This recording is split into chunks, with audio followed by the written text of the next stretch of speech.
My name is Neil Johnston. I serve as the Director of Accelerator Programs here at the Innovation Entrepreneurship Institute. Thank you so much for coming to our first workshop series leading up to the 26th annual Be Your Own Boss Bowl. This is obviously how to win. I'll be introducing our distinguished speaker who has some experience with that title in just a little bit. But yeah, thanks for joining. I'm going to go through a few quick housekeeping items as we get moving. I will share that if you have any questions or need anything during the Zoom time, feel free to either chat me in the chat if you want to do that privately. You can also privately chat Emily, who's using the screen name IEI. Emily is kind of producing, running the ones and twos, the back end sort of stuff. So big shout out and thanks, Emily, for that. Just a heads up that we are recording this session, so we can have it for posterity's sake. If anybody has any objections to that, please, again, shoot us a private chat and let us know. With that being said, I'm going to move through the slides. So hopefully you all know, but the BYOBB is our signature pitch competition. And this really is for folks that have a really solid business plan and either are kind of at the go-to-market stage or ready to go to market. So beyond just the idea phase, right? That is really kind of what the competition is for. It is open to Temple University community members, so that is faculty, staff, students, and alumni from all 17 colleges and schools here at Temple. We know that we are housed within the Fox School of Business, and so some folks might think that you need to be a Fox School of Business student or alum to participate, but you do not. The BYOBB is open to all Temple community members. Just check the chat real quick. We are going to be answering some of the questions that I'm seeing in there. And yes, we will send a copy of this presentation out to everybody with the submission portal going live tomorrow morning. So this goes to one of the questions that was chatted to us privately. So in terms of eligibility, the leader of your team must have a Temple University affiliation. So if you are from an alumni from another institution or a student at another institution, if you have somebody that you work with on this startup, that person would need to be the submitter and would need to be the leader. Again, we welcome teams of participants to have all different kinds of makeups, but the leader of the organization of the submission does need to be from Temple. This is for new or existing businesses. If it is an existing business, it needs to be less than 5 years old, and you cannot have raised more than $50,000 from external institutional sources. I believe that is by January 1st of 2024, so just a little over a month ago. If you are at the stage where you are selling stuff, your gross sales cannot be more than $100,000. And this must be a for-profit business. The competition that unfortunately the submission just closed, but where we deal with a lot of nonprofits is right above me, the Changemaker Challenge. Encourage folks to come to the live event that's happening, the live pitch event that's happening on February 27th. But back to the BYOBB, cross-discipline teams are encouraged. You can enter as an individual and you can have up to 4 members. So Emily, and again, if I'm missing anything or if I say anything incorrectly, please hop in. So any questions about eligibility? Great. So the services, or I'm sorry, the cash and in-kind services prize for folks that make it to the finalist stage that they're eligible for, there are over $100,000 in value. So that includes cash and then again in-kind service donations, things like legal services provided by some of our sponsors, marketing services, web hosting services, that sort of stuff. So these are really wonderful opportunities, again, for those early stage businesses that might need some guidance in that realm. There are 2 tracks that I want to make folks aware of. The one track is for all undergraduate students, and then the upper track is for graduate students and then alumni, faculty, and staff. Within each of those tracks, we will be awarding 1st through 3rd place and then an overall grand prize that can come from each of the 2 tracks. There will be 5 finalists from each track, so a total of 10 finalists. There are also some other prizes as well. We've got some sponsors at the university that are interested in sponsoring things like the Digital Innovation Award or the Global Award. We also are partnering with a department here at Fox to do the Diversity, Equity, and Inclusion Award. And then there's always the Crowd Favorite Award. The Accelerator is where is our physical plant, and that is where the event will be taking place, the live pitch event.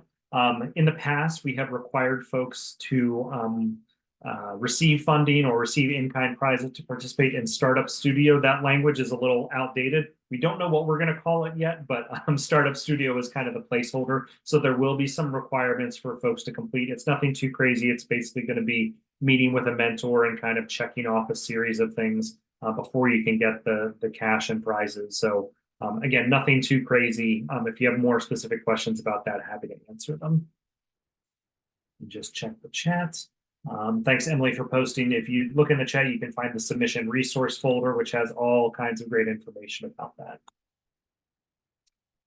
The requirements. The format needs to be tied to real-world requirements of accelerators, investors, and venture forums. So this comes in the form of 3 different items that we ask for you.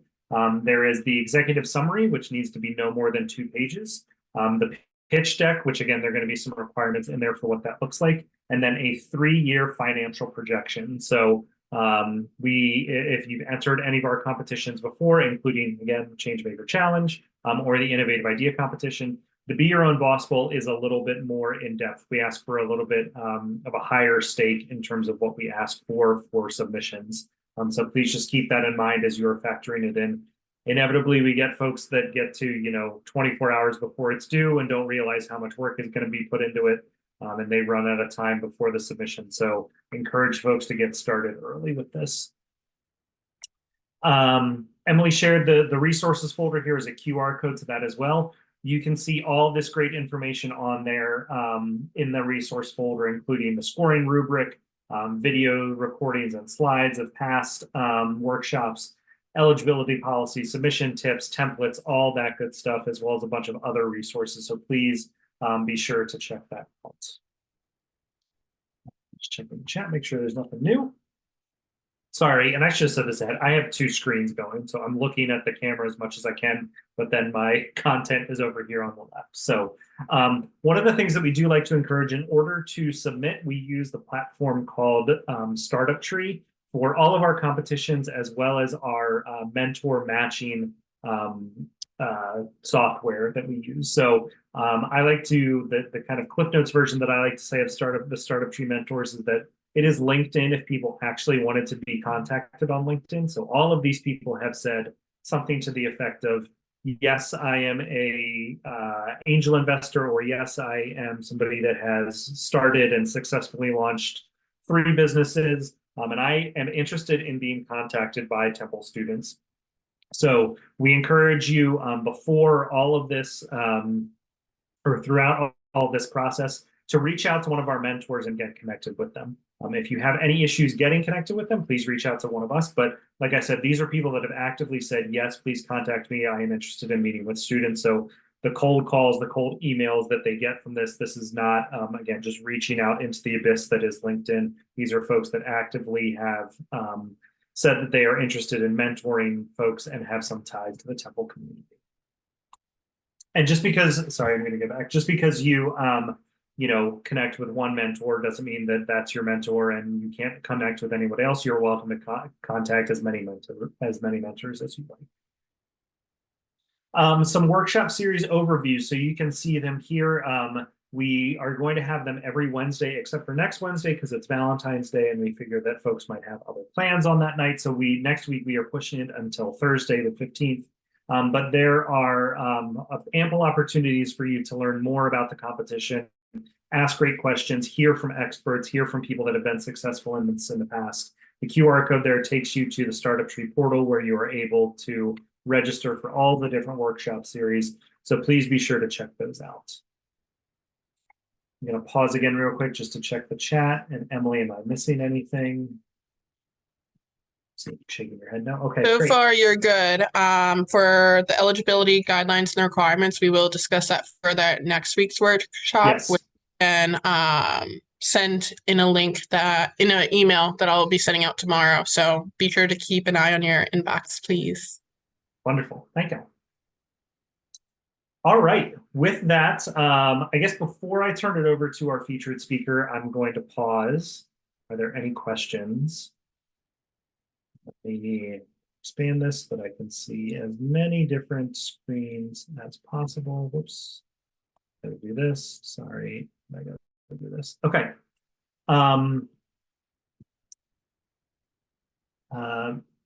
Minika, sorry if I'm saying that incorrectly.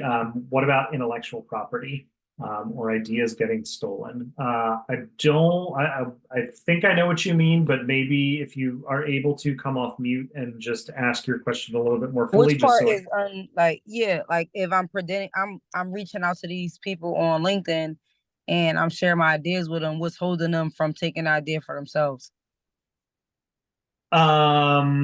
That is a great question. I mean, I guess, if this is something that you are really worried about getting stolen, then we can put you in contact with the Temple Small Business Development Center, which can help you either incorporate trademark or go down the patent route so that you have the intellectual property rights to that.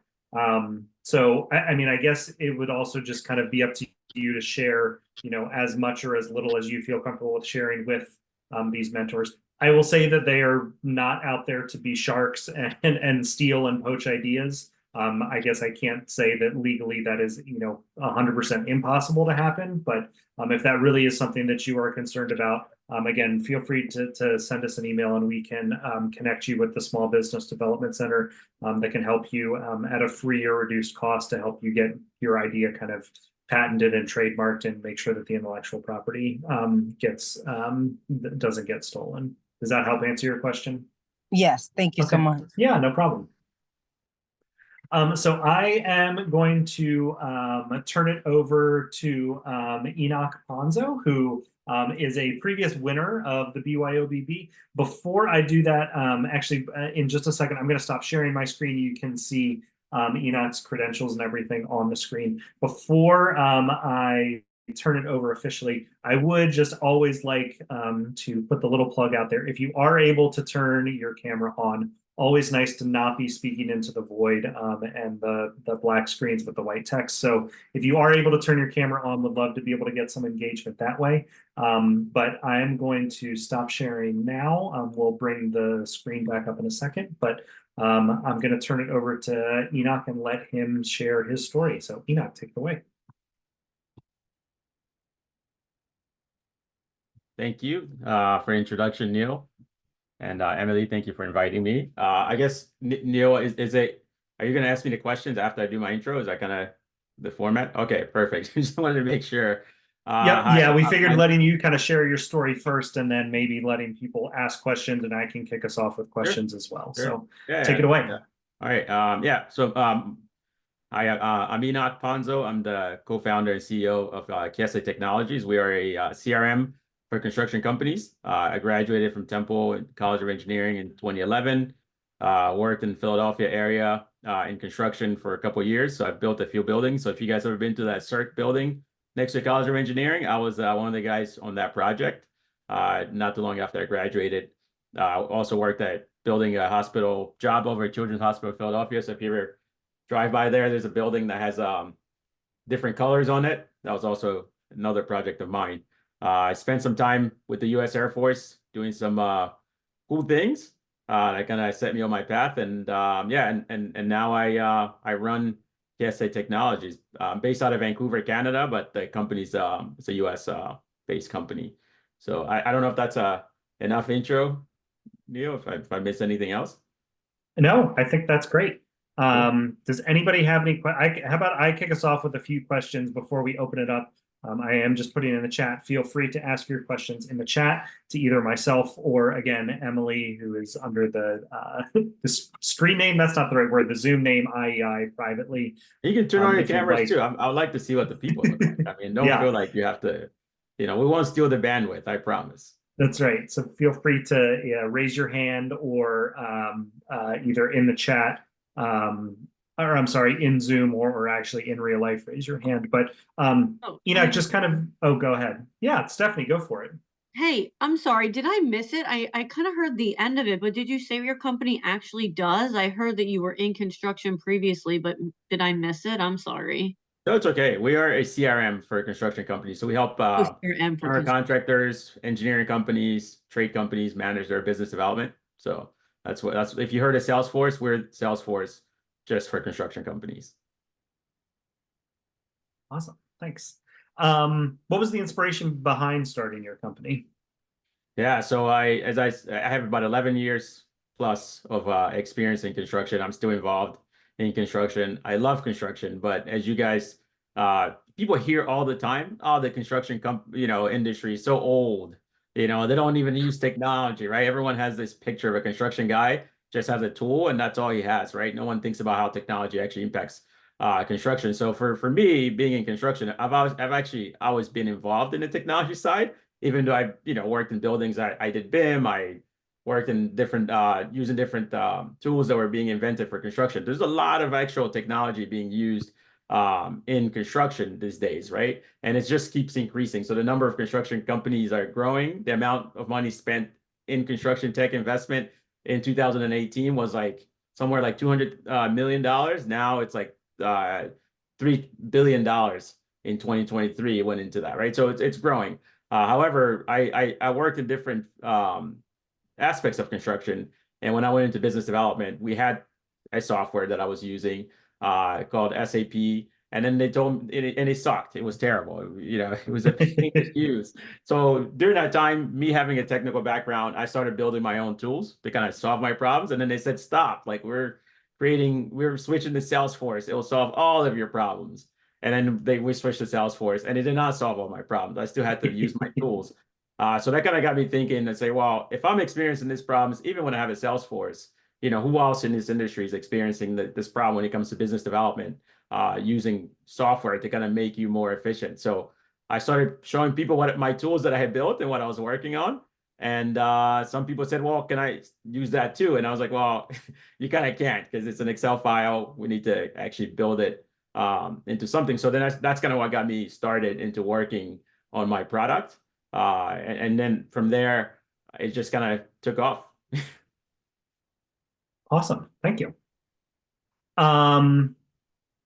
Let's see. How did participating in the BYOBB impact your kind of entrepreneurial journey? And I guess maybe more importantly, for where you are now, the growth of your business? Yeah. I mean, before I did the BYOB, I've done a business program. I worked for a large entity, but never really ran. I ran, like, they call it your own small business within a company, but it's one thing to run, to work with a big company and run your small business when you have daddy that's giving you money to fund it. So it's almost like, oh, it's a little side thing than to actually run your own company, right? Yeah. So when I quit I left my company and started KSA, the BYOB was very instrumental in helping me figure out a lot of things I had no idea, how to do, right? So part of doing your BYOB, the one thing that I liked about it wasn't just that you won or you lost, whatever, like, okay, go your merry ways. They actually had this accelerator afterwards that we got to participate in. And through that accelerator, yes, it focused more on like pitching to investors, but there were also a lot of stuff like preparing financial reports, selling to clients, right? So things that, even though I knew how to do it in one aspect, it was a first time doing it in selling software. So it was very instrumental in helping us to be where we are. And also talking to Greg, a lot of times, helped for me to not be disillusioned. I think someone asked a question about intellectual property. I think it was Monica. Just going to touch on that real quick. Before that, I kind of spent a lot of time thinking about that as well. IP, is someone going to steal my idea? And then after going through, I realized that unless you have like this new groundbreaking thing that doesn't exist, that's instantly going to make you millions of dollars, no one really is going to steal your idea because you have the knowledge of what it is that you're building, and most people don't. So for someone to just take it and run away with it and build this great business, like we hear about it all the time, like that guy stole that guy's idea. The reality of it is much more nuanced than that. So being, the IEI really helped me with stop focusing on that and build your business. Like, don't worry about all this extra stuff. Just like you focus on building the business. You understand it better than anyone else. No one really cares. You got to make them know that, this is what you're working on. So it was, so those are the things that are pretty helpful. And then winning the BYOB came with the cash prize, which was huge because contrary to popular belief, when you start a business, most businesses, you're going to make no money at all. So, but you still have to spend, on certain things, right? So for us, it was really helpful to have that money because it allowed us to be able to build our product even faster, and also to participate in certain things that give us more visibility in our industry than we otherwise would have been able to do. That's great. Thank you. Yeah. I'm going to pause and see if there are any questions from the group. Otherwise, I can jump in with another one. I have a question. Yeah, Yes. go for it. Thanks, Stephanie. Yeah, I guess just maybe a little more background on, I mean, like, obviously there are restrictions, right? I think like 5 years or 3 years or whatever the limit is for BYOB. Yeah. But like, can you just go into a little more about actually where you were in your company when you started this and, yeah, just the infancy of it all. And if you are an alum or were you a current student or just a little more information around that. Yep. Sure. Thanks, Stephanie. So I graduated at Temple in 2011 from the College of Engineering. And my team was made up of me and being the main Temple guy, and then later on we brought another Temple person, a colleague of mine from College of Engineering as well. So I started working. I went through the 2021 BYOB, right? And and again, this is not a prerequisite, but I think it helps, right? We had started working on our product in 2020, right? Like late 2020 is when we kind of started putting the company together, registered the company. We had our first client in like October of 2020 was our first. We started a business because we had a client, so we were making money before we wrote a single line of code. They already committed to buying our software. So coming in 2021, we had already been working on our product for, at that point, 6-7 months before we went to the BYOB. We already had paying clients. So I think that kind of helped us. So we're I wouldn't say we were crazy advanced because there's some people who came in, had been working on their stuff for like a year plus. It's just that we're very fortunate that we started working on our company after our first client actually asked me, he's like, okay, well, I want to use this product now. And I went, oh, okay, I got to build something, right? But before that, I had like I got to get on this. Yeah, I had like a fake MVP front end type of thing where you could see it, and they're like, "Oh, okay, I'm working on this thing, and I'll show it to people." But we wrote no line of code until we had our first client. So I think that's kind of where where we were when we came into the BYOB. Awesome, thanks. I don't know if that answered your question, Stephanie. Does that? Yeah, definitely. Cool. Awesome. Want to shift gears and talk a little bit about the mentorship that you received. So can you talk about like how you used the feedback that you received, or maybe just like kind of the overall mentorship that you got during the BYOBB to refine and just kind of hone your business model or your plan, all that sort of stuff? Yeah. So again, I had no idea how to do all that stuff, right? It was like write an executive summary. Okay, like what kind of executive summary? It's different when you have a pitch. Put a pitch deck together. I think my first pitch deck was terrible, and it got better. But I think there, use the mentors for sure, because I had, there were a lot of people I reached out to actually just ask like, okay, can you take a look at my pitch deck? And they actually helped, polish up the pitch deck and give me real feedback. Can I help me look at this executive summary? But that Temple actually gives you templates for a lot of the stuff. You can Google too, what they're supposed to look like. I think now there's a lot more things available out there than there probably was right during the COVID time. but the mentorship is like, it's huge, right? And that's where like, and be open to sharing about your company and what you're working on. No one, like I said, maybe there's some devious people out there that might steal your idea, but there's so little. And Tempo does such a great job vetting the people who participate, that you want to tell them what you're working on. And like, whenever I mentor people now, I tell them like, yeah, tell me what you work on. I have no desire to steal it, but like, you could be working on something that to you seems like, oh, this is like the next Facebook. And then like, just by talking to someone and them asking you questions, you can quickly realize, oh man, I need to pivot. And it's better you pivot soon than spend like time working on something that's like not useless, but it's like, to use might seem like a business, and it's not, right? Like, so definitely talk to mentors, ask a lot of questions. You don't know unless you like, and if you know a lot and you're in this group, good for you. But a lot of us, like at least when I participated, I didn't know anything about startups or running a startup, raising money, talking to investors. So those were really, really useful. And the more you build this relationship, I'm still connected with people, some of the mentors from the BYOB and then later on through IEI. So definitely, reach out and ask questions, because it's quite, it was very helpful for me. Awesome. So, Someone have a question? Monica, yeah, I was gonna ask about like, so if you are only like a business of one, how do you then find like, how do you create like the 3-year projected growth? what do you mean by that? Like, how would I start to like arrange, like, all right, so if I have something, like, how would I know, like, I'm going to get paid this much, and then we're going to be able to make this much in this year, and then next year, like, Yeah. I'm not a business like that kind of math, Are you guys a product business, or are you a service business? I have both. So it's a product and a service business. Yes. Okay. So you have to kind of figure out, like, so you have two business streams, right? Are you making any revenue, or you just started a business? No, I just started. Okay. So you're making no revenue, so it's hard to tell, right? I'm So like the answer to that is / part-time / in and out like that.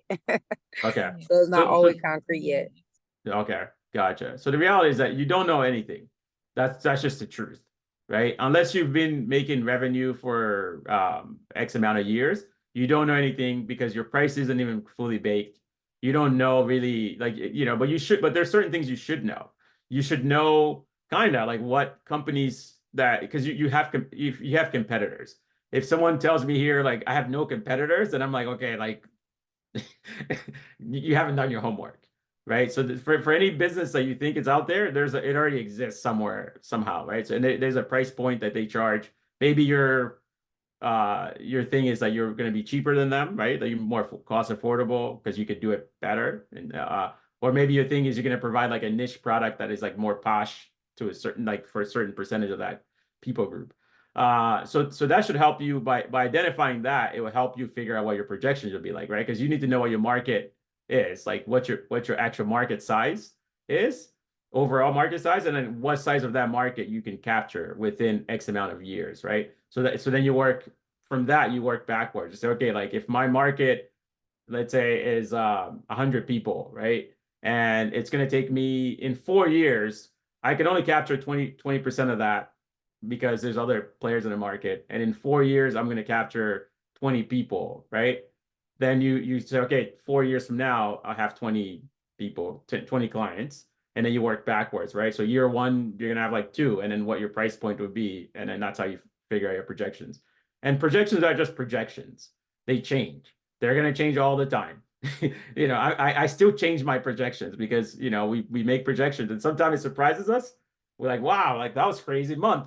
And sometimes we're like, wow, that was a not so good month, right? So projections are projections based on what you're seeing. And then the more you do it, the more you actually, when you get into the market, you start selling, then you're going to, your projection should be slightly better, right? But at the beginning, don't get too hung up on it, Monica. Just figure out, this is my market share, work backwards, whatever it is, 3 years, 5 years back. Great, thank you. Question in the chat. What do you think was the requirement that you focused on the most to create the clearest winning pitch? Does that make sense? Yeah. So I think a lot of times in like pitches and whatever, I've been in some, I've judged some, people focus on like wowing the judge, like, oh, my business is so cool, give me money, right? But I think the biggest marker of any business is, can you make money? That's like, if your business is cool and it looks wowy and you can make money, you can fool investors. But the reality is like, eventually you won't fool people, right? So I think one of the things we just had right from the beginning was we were making money from day one. So we could show that because we got paid. And if they needed to see like our bank statement, we could show them that the checks that got cut to us. But I'm not saying like you have to be paid in order to make it a, but that's like one thing that they're definitely going to look at. Is your business making money, or are you going to be making money, like some money? And it's not like we didn't make ridiculous amount of money year one. Like when we won the BYOB that year, we made like $6,000. That's like nothing, but it's something compared to businesses who make $0, right? Like their first 2-3 years. But so if you make like if you sold like $500, like put it in there. You got a check for $500, $100, who cares? Like you're showing that there's someone willing to pay you for what you're working for, right? So that goes way further than people who just have an idea. The second thing is like, if you're not making money, and I know some people work on like very hard concept that require money to make money, you should be able to really show how quickly can you make some money. And you should know that. If you don't know how quickly you're going to make money, then you shouldn't have a startup. You should just work. So I think that's like, one of the things I would focus on, like looking at that aspect of your business, and showing that, like, you could show projections all you want, but if you don't even know if you're going to make money, you won't be very confident in your projections, right? And the other thing is like, just I would understand, like, go out and study what other people have for pitches as well, like pitch decks and stuff that people have worked on, because that's actually one of the important things that they're going to look at.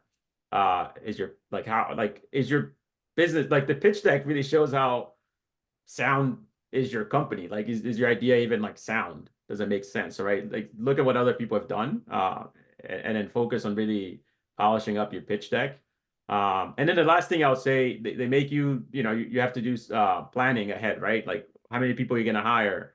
Well, again, if you're the CEO of a company and you're starting up your startup, you should know. And I think I talked about that with Monica, right? Like based on your market share, how much you want to capture by X amount of time, how much revenue you want to make. Well, how many people would it take to make that revenue? And start with yourself. Like, okay, like if you were to pay yourself, let's just say 100K, right? That sounds like some CEOs make way more than that.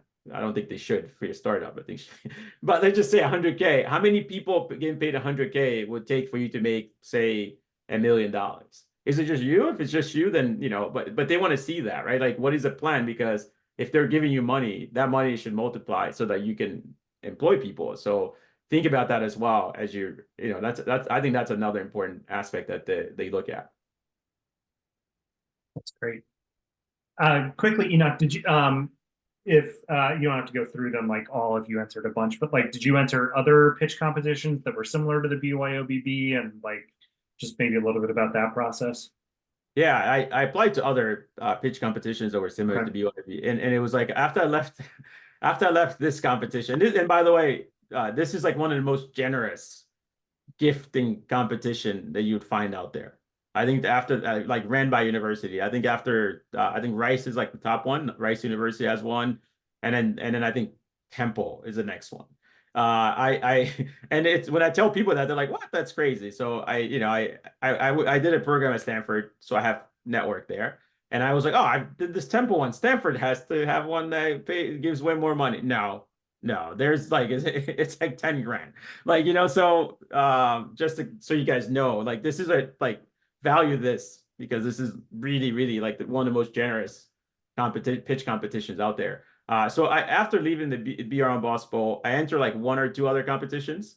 it was very different. Like, you know, the competitions I entered were more, they were more like accelerator type of programs. They take equity from you. Temple doesn't take any equity from you. They just expect you to go and actually do something with the money they give you. They take equity. So, and they were bringing in businesses at that time that were at a lot, you know, bigger stage than we are, because they were investing, you know, they were going in to invest like $1 million, $2 million, $2.5 million. So essentially getting companies that wanted to raise.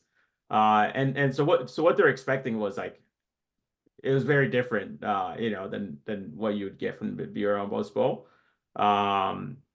Yeah, so I you know, and then we just stopped doing it because we just wanted to focus on serving our clients and growing the business. So we spent the energy that we were spent on those competitions actually, yeah, just running our business. So I would say like this is probably the best it gets. Like that's just, you know, and then other competitions have like thousands of people applying to be there. So it's just way more competitive too. So keep that in mind. Great. And then, I mean, I feel like I got to ask the follow-up question, like in hindsight, is there anything you wish you would have done differently, either in preparing for, or I know we're a ways away from this, but actually participating in the BYOBB? I don't know if I would say, because I you know, one thing I would say, I don't know if anything I would do different. Okay. And it's easy to say that because we won. You know, Right. when you Yeah. like, oh, you wouldn't do anything different. But one thing I would say that I would do different is there are a lot of mentors, right? And I say I'm connected with a few, but most of them ones I'm still connected with, they did the accelerator afterwards. So I spent more time with them. But I think there are a lot of people who really cared about your growth and, you know, your success that mentor in the BYOB process. I would have probably spent more time connecting with those people and keeping those and nurturing those relationships.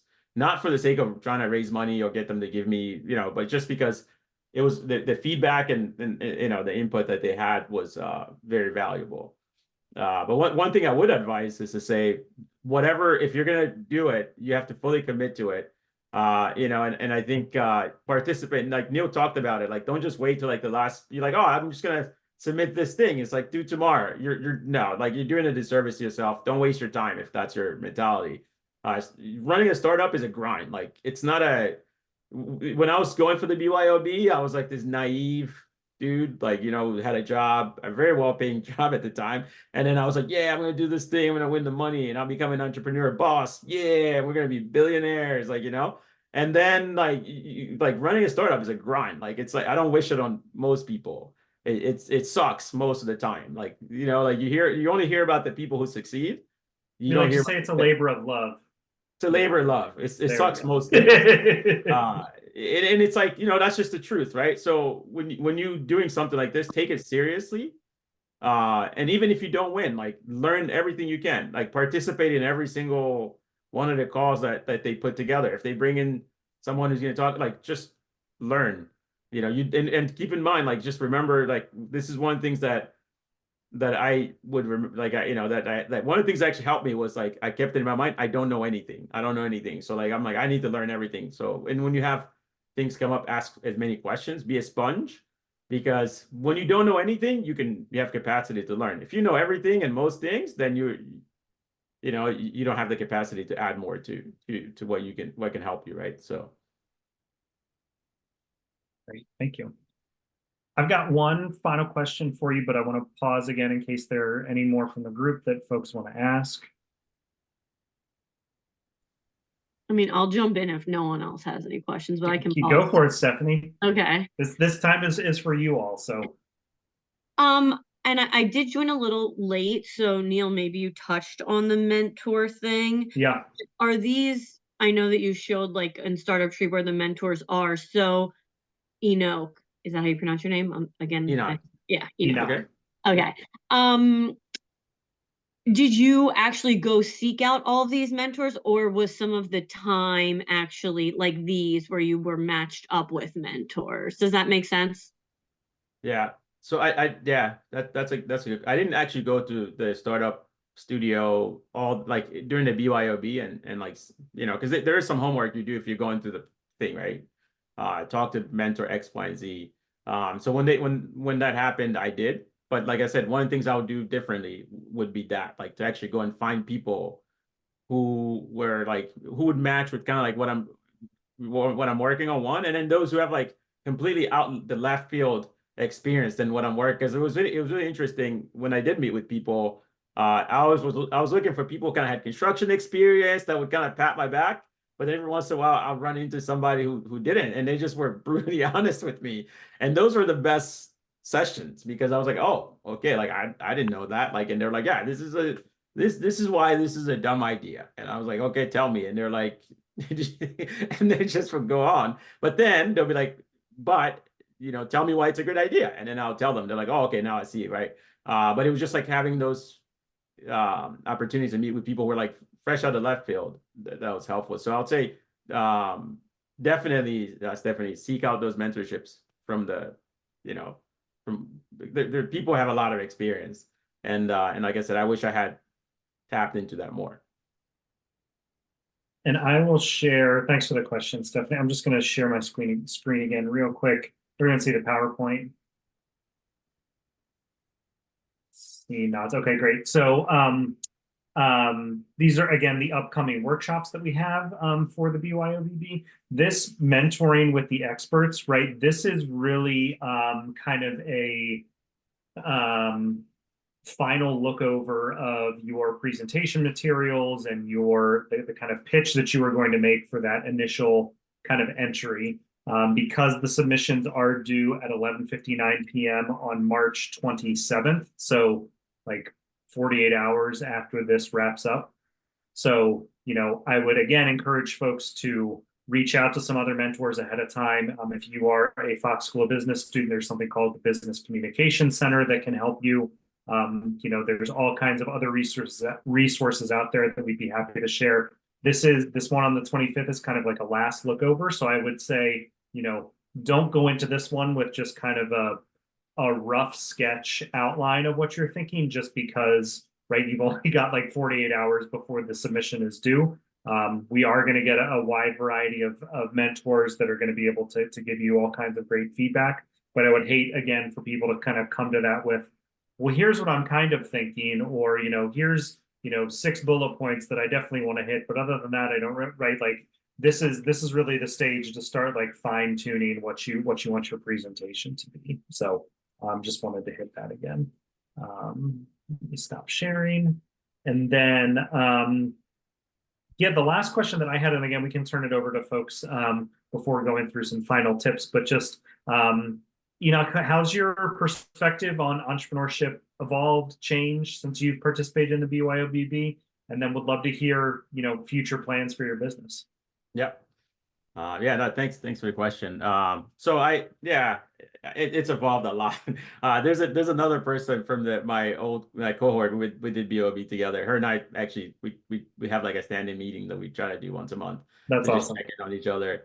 So I think I didn't have like a naive view of entrepreneurship. Thanks to my brother-in-law has a startup he's been doing for the past like 9 years, right? And I kind of saw him going through it. Yet still there's a part of you go, maybe that won't be me, right? And then you kind of think that I'll start this business and I'll get so many clients and we'll just grow so fast, right? And I think that's kind of, it's easy to do that, especially like in my case where we had clients paying us like from day one. So it's like, oh wow, they really like our product, and then we're gonna, it's just gonna go to the moon, right? Everyone talks about to the moon, and I think I realized that most people who you see on LinkedIn with the startups, like they're just faking it. Remember that? Like most of it is like people are just faking it. They're just putting out they're like, oh yeah, this is how we do it. But the real thing is like entrepreneurship and startups is very rewarding when you put in the work and you see, like there's going to be times where things don't go your way, where it might seem like failure, but failure also brings you learning. And as long as you're willing to learn, like it's changed me as a person, changed the way I view things, how I spend my time, who I spend my time with, the things I spend my time with, like it's very different than like starting my company, right? And then it changed like what I focus on as well. So yeah, so I would say like I've changed a lot in ways where going into BYOB, I really focused a lot on, okay, I'm going to do this pitch competition. Then we're going to do another pitch competition, another pitch competition. And then I'm going to go to investors, right? And at one point I even thought like, oh, we just got 50K. Now I'm going to go to investors and investors will give me money. And it's like, no, that's not how real life works. Real life investors, and you know, and back in 2021 was actually the perfect time for that, because investors were just giving away money. Money was cheap, interest rates were low. People were just like, you got a napkin sketch? Here's $2 million, right? Like, you know. So I could have actually done that, but one of the things we did that changed over time, I was like, okay, like if I'm really serious about this, it should be something that people actually see real value in, and when they see value, they're gonna pay for it, right? And that's how I'm gonna make money to pay myself. And when that shifted, it's like that's a journey we're on. Like we haven't raised any money. We pay our bills.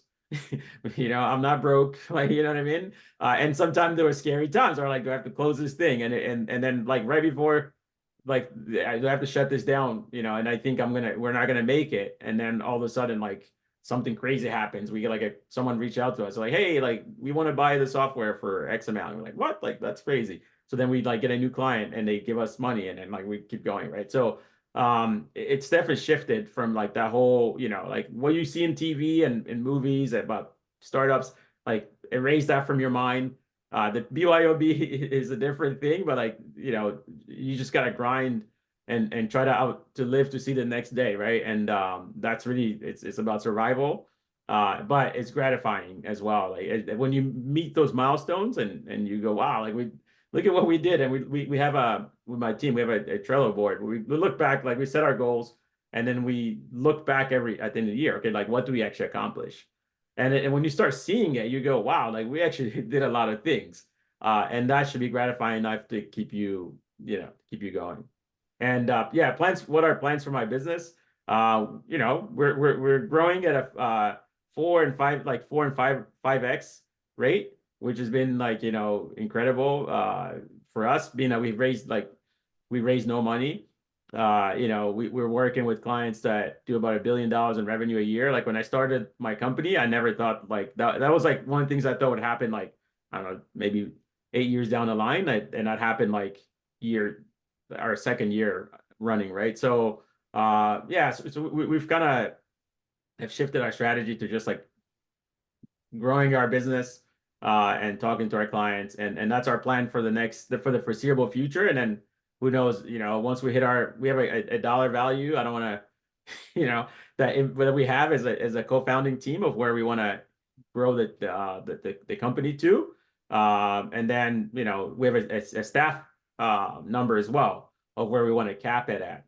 And I think that's like, we know that's our capacity of what we can do. If, you know, if it goes beyond that, then we're kind of thinking about bringing strategic partners that can take it from us and run it from there. But we kind of want to get it to that finish line, and then we know someone else could do a better job than us at that point.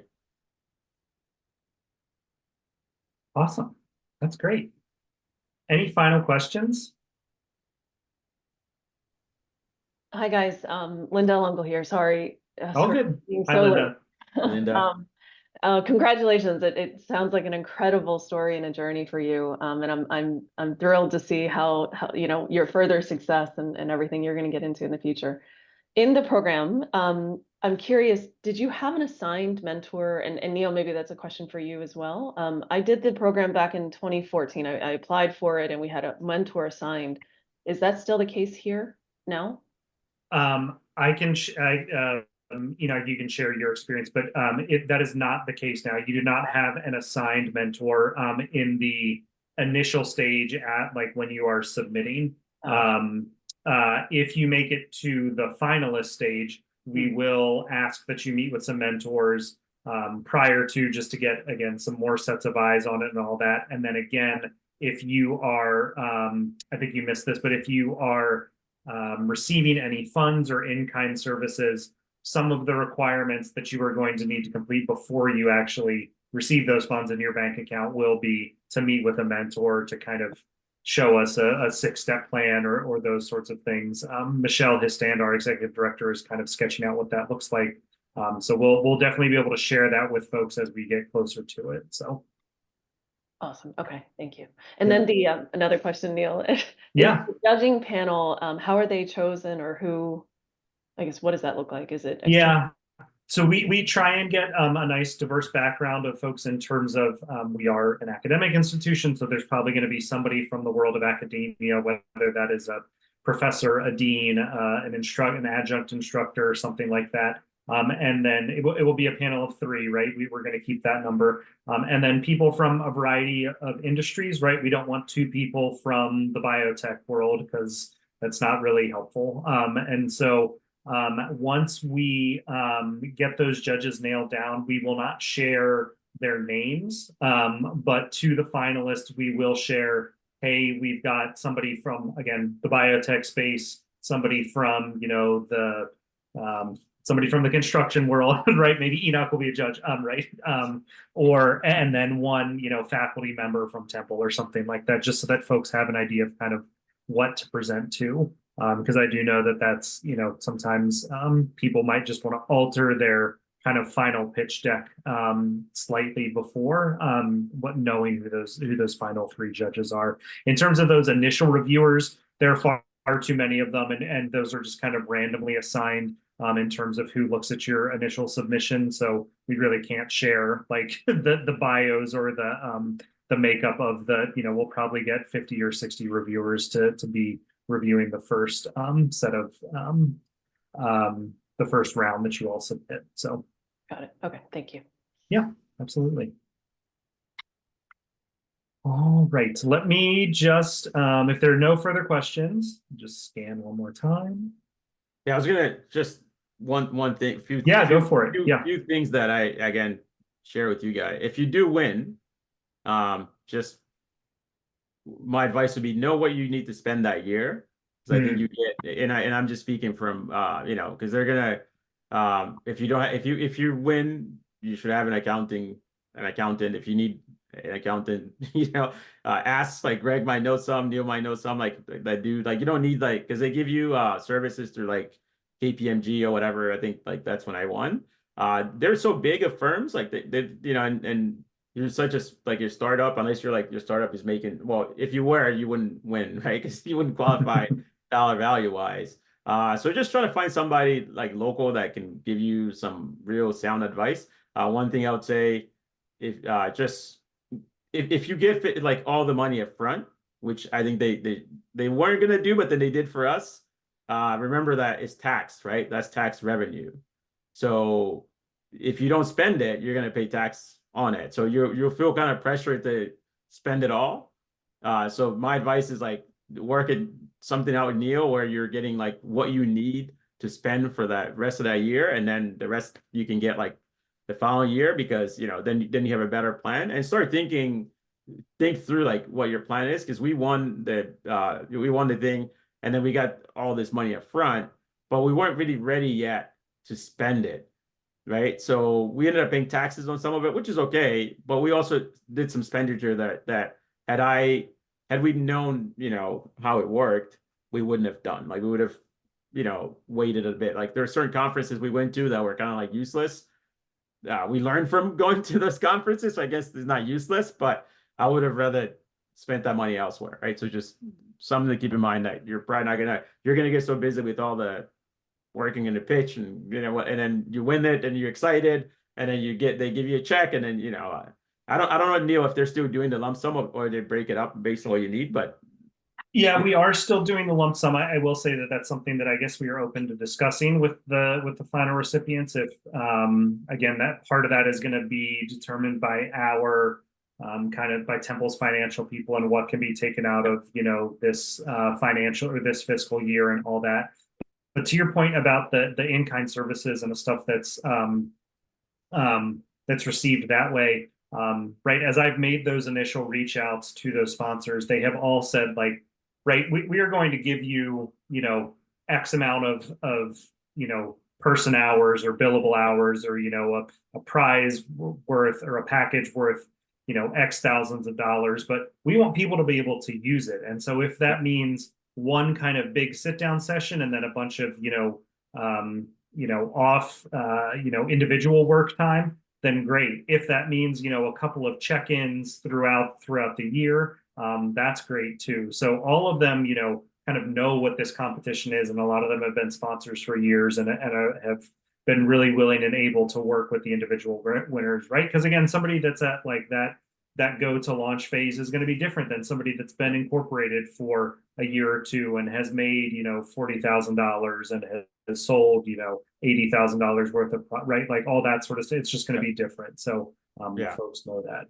Yeah, just know, because I met with KPMG every time we wanted to meet. They're great. They gave me a lot of good advice.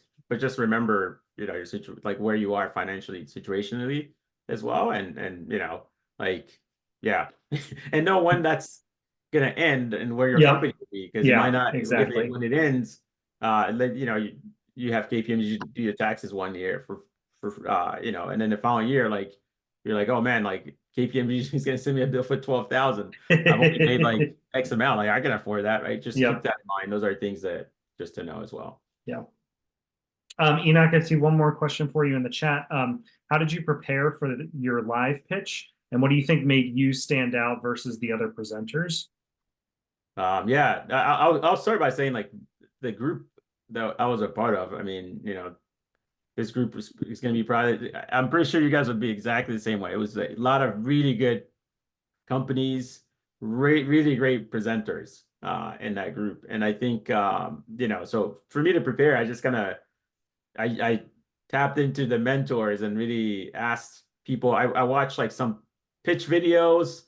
How do you actually walk through your pitch? Because you are going to pitch, like, if you have a startup, even after this, you're going to pitch to clients, to customers, right? And really created a succinct story that made sense, right? Where I can, like, it didn't just make sense to me, but I could explain it to someone without a lot of words, without a lot of babbling. I could have a succinct, like, very succinct story. Say, hey, this is my story. And this is, because that's what your pitch deck is. It's your story, right? Like, this is your business's story. So be able to explain that very clearly with a lot of conviction, because, and again, that's what I was talking about, really understanding what your business is, right? Like, if you have a certain, like, you ever, like Monica, you have two businesses that you got to talk about in one, right? So how do you explain that without people going, well, are you a service business or are you a product business? Like, you need to be able to tell that story very clearly. And I think just watching what other people have done, it's like the best way. There's a lot of you can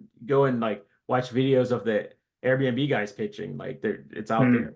There's videos of like very successful companies where their founders are pitching. Like Sam Altman is like a really good at pitching. So I would like look up, and he's the guy he was a Y Combinator for a while. So if you want to like learn, like, I'll watch like Sam Altman as well, right? Like, because and then practice, like get people that will judge you, like realistically. Like if you have like a wife or like your brother's your best friend, probably not. Like if you tell them, they'll be like, wow, you did so well. Like they go to people who will be like, no notes. Yeah, people be like, that was terrible. Like I have no idea. Like I still don't know what you do. Like, those are the guys you want to go to, the people you want to go to, because then it'll help you to be like, oh, okay, well, like let me let me do it again, and then practice as many times as you can. Like, and then like I hate hearing myself speak in cameras. So practice that as well, because especially, I don't know if it's going to be in person. It will be in person. Yep. Oh, okay, it's in person. So never mind. Scrap that. Mine was on video because it was during COVID. COVID.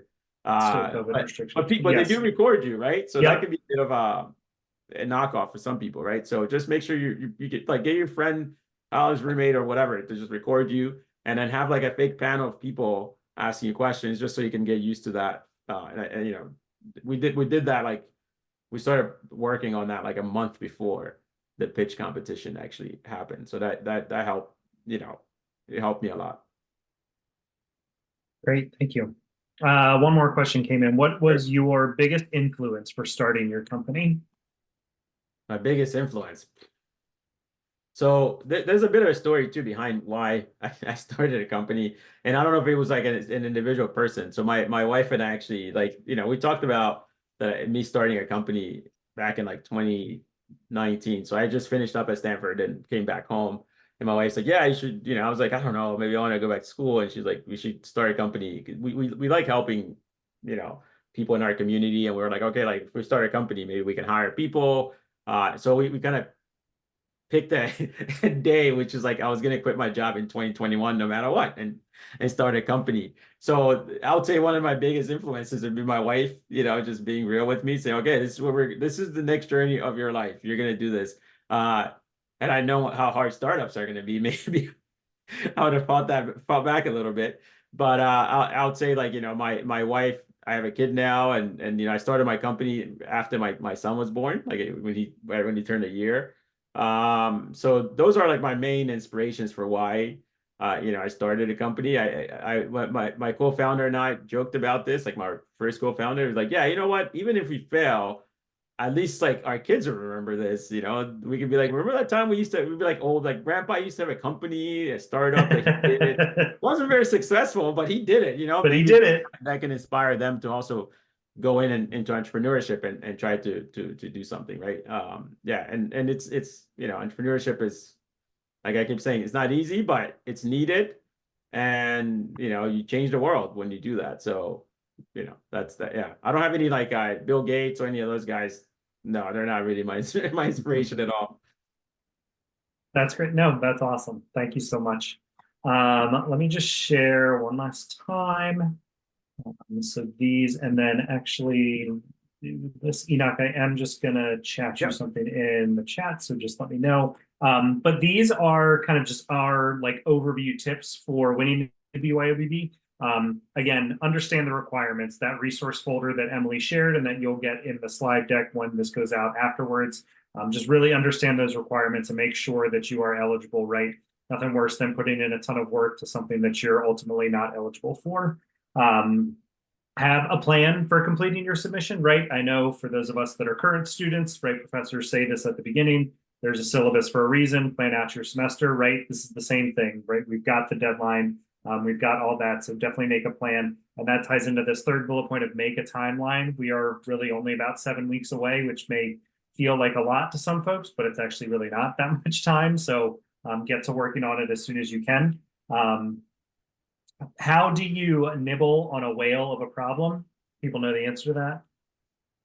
One bite at a time, right? So, start small, just like, even if it's like, I'm going to download the PowerPoint template and save it to my desktop, right? Cross that one off the list, and then you can, create the title slide tomorrow, right?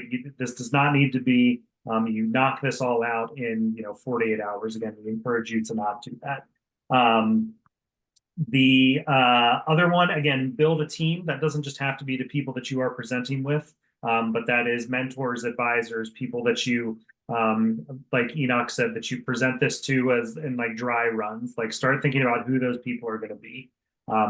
Shameless plug, attend the workshops and utilize our mentors, right? This is why we're here. This is why we pay the software and licensing fees that we do for Startup Tree, so that people can use these things. So please be sure to use that.